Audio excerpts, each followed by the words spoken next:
What's up, guys? In today's video, from wild internet-breaking conspiracy theories accusing Justin Gaethje of using loaded gloves, to crazy accusations that the champion might have actually been poisoned, fans are desperately looking for answers. See the picture, the image? There's like rocks in his hand. Trevor Whitman finally addressed the wild internet conspiracy theories. The damage Topuria absorbed has sparked serious discussion about his future, from bitter locker room betrayals to career-ending crossroads. Grab your popcorn because we are breaking down the craziest news week. So let's get started. After the Topuria versus Gaethje fight, fans immediately started pushing conspiracy theories. Many fans are genuinely convinced that something shady went down, because this happened on an unprecedented stage the South, lawn of the White House on America's Day, and during Donald Trump's birthday weekend. Some of Topuria's diehard supporters believe that the UFC wanted the perfect ending, an American fighter standing victorious on one of the most patriotic days. The theories range from crazy to downright line-crossing. Some claim that Gaethje had lead or metal nuts loaded inside his gloves. And then, sitting down with Joe Rogan, Justin Gaethje and his head coach Trevor Whitman finally addressed the wild internet conspiracy theories claiming that his gloves were loaded with metal or bricks against IliaTopuria. The image, there's like rocks in his hand. People are so stupid. What? So people are so stupid. What a compliment. Have they not watched any of his fights? Yeah. People saying I'm juiced, what a compliment. People saying I got bricks in my gloves, what a compliment. People are Fucking silly. awful. You can't read the internet. There's always going to be someone saying something. I know, but again, I got here because I was petty. I read comments. True. I read comments. They fuel you? They do. Others are convinced Topuria was literally drugged or poisoned through his food or drink to mess up his focus, pointing out how sloppy and headless he looked inside the cage.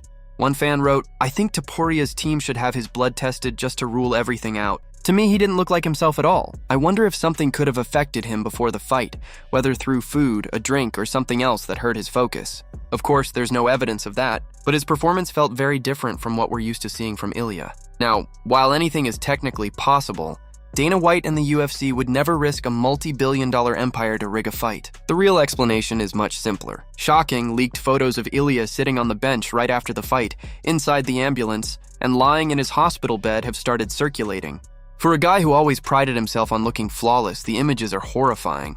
The sheer, undeniable power of Gaethje's hands completely disfigured the young Georgian's face. It was the reason, one of the main reasons I won. You know, when he hit me, when I dropped, it wasn't the first time he hit me in the body. That was probably like the fourth or fifth one. And he had landed some really clean shots, and he could probably sense that I was in trouble and hurt. And I think that fact made him dump everything because it was his last chance to take me out. And he almost did take me out. But when I went down, in hindsight, it's always easy to make these decisions in hindsight, but when I went down, you know, he's had way more submissions than he has knockouts. And so for him not to have that belief that he's going to be able to go down there, especially with the Khabib fight, especially with the Charles Oliveira fight, especially with all the negativity around my grappling, there, you know, I think he would have been foolish not to, because I would have stood back up. And he would have charged forward, tried to finish me. I would have jumped on his legs. I would have pulled guard. He was going to end up on top of me no matter what. I wasn't going to sit there and trade with him again. Like, I would have, you know, front rolled into grappling situations or whatever. I would have made him cover me. Oh, he hurt him with that liver shot. I can't tell about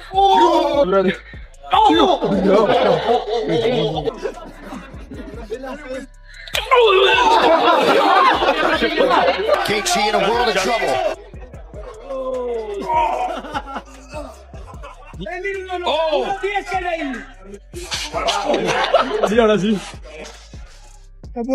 So shocked, Ariel. I counted him out against Patty. I thought Patty was gonna, you know, come out there and get the job done. He proved me wrong. I thought Ilia was gonna get the job done. He proved me wrong. I felt embarrassed to even be sitting by him, counting him out, and it was one of the most inspiring fights I've ever seen. I watched it here and there because I was doing media in between, and we had to switch rooms. I didn't get to watch the full fight. I watched it last night. I made a full breakdown, a full YouTube video on it. I just actually dropped it right now. Watching the full fight, his jab looked beautiful. His awkwardness helped him. He would like throw a jab, grab the back of his head, throw an uppercut. Ilia did not know what to do. Ilia would still crack him, but Justin didn't even look like he got in a fight. Yeah. I was sitting next to him at the press conference, and I'm like, this dude just went to a war with the greatest fighter of all time, in my opinion. He was #1, the ground pound for pound. Doesn't look, and he's like, my fucking liver hurts. Like, well, yeah, he took 35 liver shots, and and he still came back and won the fight. It was so impressive. It was one of the sickest performances of all. A beautiful performance. Ooh, beautiful jab. Right hand follows it up. Hurts IliaTopuria. IliaTopuria goes to his knees. Justin Gaethje's front headlock. Holy shit. I didn't see that. No. I didn't realize he hurt him that bad. Damn. Now Gaethje's sitting in a front headlock, punching Ilia in the face. Ilia's got to worry about his neck. Justin's not really a submission threat guy, but you still got to worry about your neck. Topuria sustained such a legendary amount of trauma that people are genuinely doubting if he will ever be the same fighter again. It leaves Topuria at a massive career crossroads. While retirement is unlikely for a guy his age, it's not entirely out of the question after a beating like that. But if he does decide to return to lightweight, some dangerous challenges will be waiting for him. Fights against Arman Tsarukyan, Benoit Saint-Denis, and Usman Nurmagomedov. If he eventually signs with the UFC, it could all be on the horizon. But there's another very intriguing fight out there. The UFC could finally cash in on his long-running rivalry with Paddy Pimblett. The bad blood between them has been building for years, and if the UFC decides to make it happen, it could easily become one of the biggest grudge matches in the lightweight division. However, the absolute best move might just be patience. Since Gaethje already stated he isn't fighting again this year, and Topuria needs a massive amount of time to fully heal his broken face, the timeline lines up perfectly for a massive rematch. Because I do think the UFC owes Topuria a chance to bounce back. After all, he was a two-division champion, and a rematch with Justin Gaethje is exactly the kind of blockbuster fight that MMA fans around the world would love to see one more time. But in the fight game, when one door closes, another one can open. And sometimes it's an even bigger one worth a fortune. That fight is Conor McGregor versus Justin Gaethje. Now be honest, despite all the skepticism surrounding Conor McGregor these days, any fight involving him instantly turns into pure gold. And just imagine if Conor manages to beat Max Holloway. If that happens, a showdown with Gaethje is a fight that we could very realistically see. This matchup is significantly more realistic and makes perfect sense for everyone involved. Gaethje is openly nearing the end of his legendary violent career, and snagging a fight with the Notorious would be the ultimate red panty night, a massive generational cash-out that guarantees a very wealthy retirement for the Arizona native. Even Israel Adesanya is completely sold on the matchup, calling it a literal historic event for the sport. Gaethje's sitting frontside after Max versus Conor in Vegas. He's already got the story there with Max, one revenge. But also Conor and Gaethje would feed families, would feed fucking countries. That would be crazy. Feed everybody. Fresh off his historic, career-defining performance at the White House card, Justin Gaethje is officially enjoying the fruits of his labor. The newly crowned champion finally returned to his longtime training gym, and he didn't come empty-handed. Assalamu alaikum.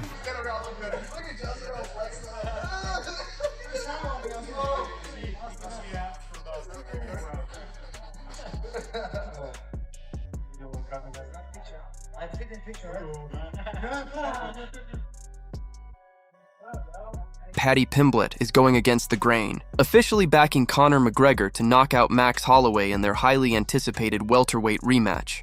While most fans are counting the Notorious out due to his long layoff, Paddy thinks the weight class changes everything. Coming up against Max Holloway in a great fight, how do you see that matchup between those two? Personally, I think because it's that welterweight, I see Conor knocking him out. Like, everyone's counting Conor out and thinks that Max is going to win. If it goes to the later rounds, yeah, Max definitely probably start piecing him up on the feet because he's got that cardio and the volume, but the fact that it's at welterweight, I think, favours Conor because Charles made Max look small at lightweight. So imagine how big Conor's going to look compared to him at welterweight. Despite Paddy Pimblett's warnings about size, Max Holloway is silencing the doubters with some jaw-dropping new training footage. Blessed was captured hitting the mats with Jack Della Maddalena, and fans quickly noticed that Max looks absolutely huge. Imagine walking down the street and bumping into two of the biggest sports icons on earth within 30 seconds. That's exactly what happened to one insanely lucky fan who randomly crossed paths with NFL legend Peyton Manning and UFC superstar Conor McGregor. Back-to-back. Wait, I'm in the city.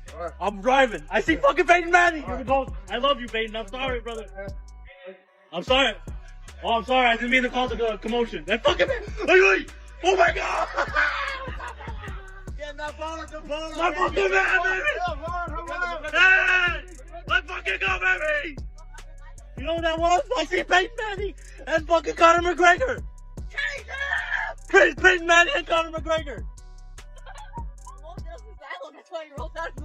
Arman Tsarukyan just took another ruthless jab at the newly defeated IliaTopuria. Sitting down for an interview with Nina Drama, Tsarukyan couldn't help but crack a sarcastic smile over Topuria's brutal loss to Gaethje.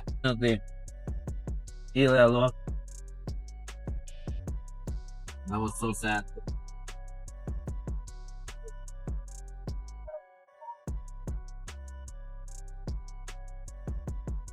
Nina was sad too.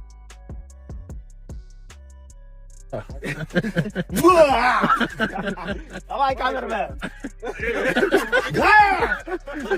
Come on, man!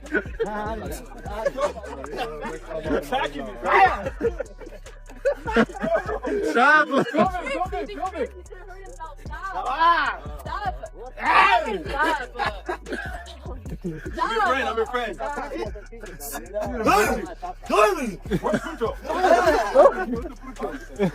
Careful, careful! Careful! Ian Machado Garry has found himself in new controversy after unfollowing PFL star Alex Pereira on social media.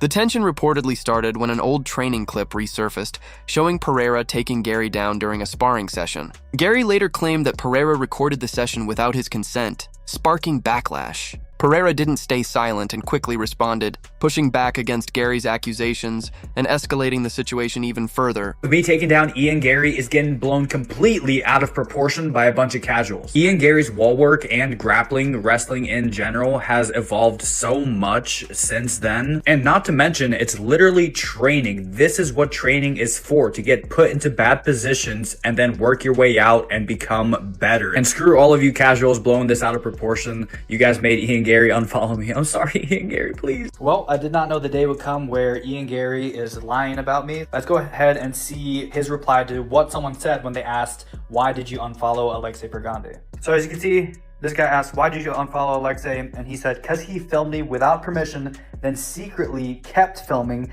after I asked him to stop, and has been editing and reposting the same session for 4 years. None of that was true.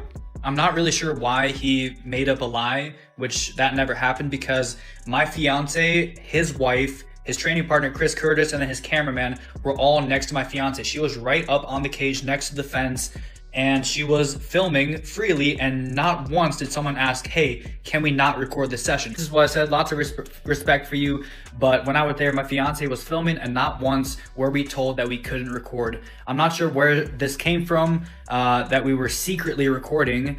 She was sitting right by the cage next to your wife and Chris Curtis, and we weren't told anything about it. Yeah, I've been using those clips to promote you a lot, which I have. I've helped him. Like, honestly, there's been so much love for Ian Garry from my videos because they saw him as a genuine person. Basically, all of the videos that I've posted throughout the years was him basically beating my ass in sparring. So, and then the only good thing I had was that takedown, and now that takedown is taken off so much because of his upcoming fight with Islam Makhachev. So yeah, it's just, I guess it's just bad timing. Honestly, I didn't genuinely care about the unfollow, but the reason that he lied about the whole situation of them multiple times saying, hey, yo, stop recording, and then my fiance was in the back secretly like recording through a fence, that just didn't happen. And I don't respect people that lie about me and my name, because I am a genuine person, and I wouldn't just secretly recording in a private training session where he had cameras and then my fiance was recording off her phone. She was right up on the cage, so everyone that was with him, his whole crew, including him, saw that we were recording. So yeah, Ian Garry, I don't know why you said this, but yeah. Islam Makhachev has made it clear that he has no intention of competing outside the UFC octagon. He revealed that he has been receiving multiple lucrative offers to take part in high-profile wrestling and grappling matches, but he isn't interested in pursuing them. Despite the financial incentives, Makhachev has firmly shut down any idea of stepping away from MMA competition under the UFC banner. Многие бойцы ММА участвуют в разных лигах по вольной борьбе, по грэпплингу, устраивают матчи. К тебе уже обращались с таким предложением? Да, ко мне обращаются. Тебе это интересно? А нет, зачем? Мне хватает чем заниматься, денег хватает, боев хватает чемпионских. Так что мне некогда отвлекаться на какие-то там борцовские грэпплинги, схватки, потому что можно же травмироваться и все, потом отсидеть полгода вообще без ничего. У меня есть время подраться, подготовиться, делами заняться, там, семьей побыть. Если выступать, например, по той же борьбе, надо же готовиться, опять кемпы проходить, опять куда-то ездить. Так что нет желания отвлекаться. Islam. Obviously, it's going to be a drop-off from White House or Conor, which are going to be two of the more marquee events. But Islam is pound-for-pound number one, and he has slowly, steadily built his name in this market. MMA fans certainly know who he is. I'm not saying he's a crossover star in the same kind of way as a John Jones, but how big is he? He's big for this era, I guess is how I would describe that. No one's Conor. He's nowhere near Habib. I would argue he's not even that close to GSP Silva or John. I don't really see Islam getting any fight that's as close to those, you know? I think him and Ilya would have been big, but yeah, I consider him sort of like a decent drop-off from Silva and George, to be honest, still. He's even a little bit behind Pereira. They're comparable, but I don't know. It's also hard to know because I'm gauging it on like fan reactions, and Pereira's always going to be the popular guy. Sometimes he's going to be pop, you know, Islam goes against popular guys as well, right? Against Dustin and stuff like that, so it's hard to get involved. He's a big star. He's probably as good as it gets in the current era of crop that we have. I'm sort of there as well. I think that, like, obviously in Russia, he's probably very, very famous. And I think you can't be the pound-for-pound best guy in the world without MMA fans the world over knowing that. And so there's a kind of currency he carries almost anywhere he goes. But outside of Russia, I don't know how much that spills over other parts of sports fandom. I think he's big to us, and that's it.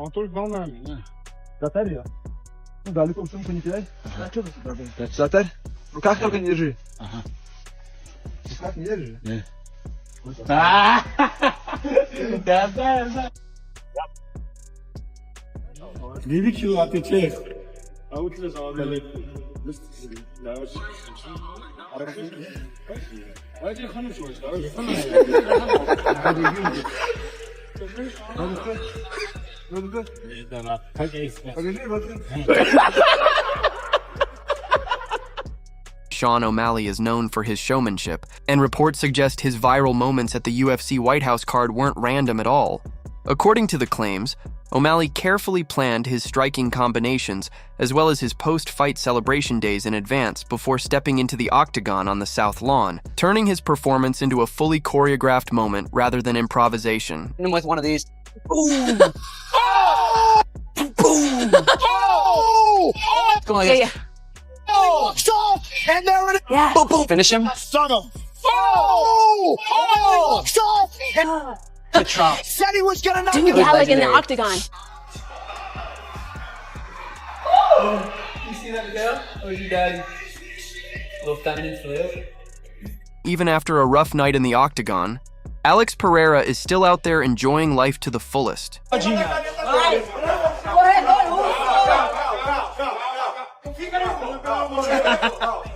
Vai, Roberto Carlos.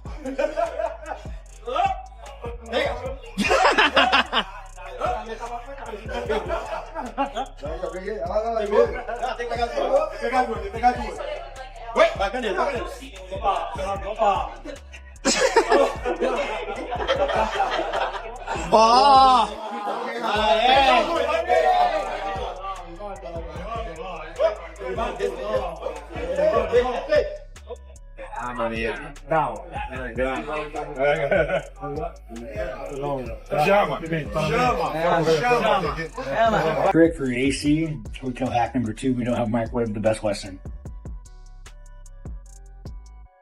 You hear that sizzle?